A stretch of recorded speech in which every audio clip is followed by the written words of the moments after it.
आप लोग जीते हो और जीतने के बाद 2-3 दिन के बाद आप लोग अच्छे तैयारी से जहाँ जहाँ में हमारे 13 एमएलए जीते हैं वहाँ में आप लोग रेडी करो और विजय मिছিল करो, शांति से करो, लेकिन विजय मिছিল करो।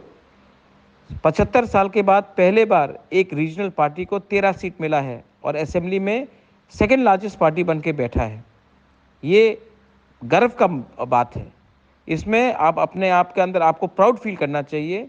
4 दिन के बाद 13 जगह में जहाँ में हम लोग जीते हैं वहाँ में प्रिपरेशन करके शांति से विजय मिছিল करने का तैयारी करो। ये बुबागरा का मैसेज है।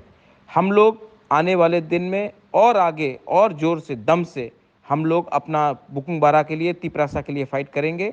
और मैं आशा करता हूँ और मैं जानता भी हूँ कि हमारा कॉन्स्टिट्यूशनल सोल्यूशन अब ज़्यादा दूर नहीं है। ये मेरा मैसेज है सबको।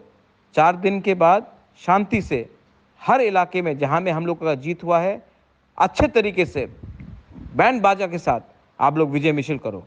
इसमें हमारा हमको फ़ख्र करना चाहिए, हमको प्राउड होना चाहिए कि आज बिना सीपीएम का हेल्प लेकर, कांग्रेस का हेल्प लेकर, बीजेपी का हेल्प लेकर हम खुद ब खुद 13 एमएलए बनकर असेंबली में मेन ऑपोजिशन पार्टी बन के आए हैं।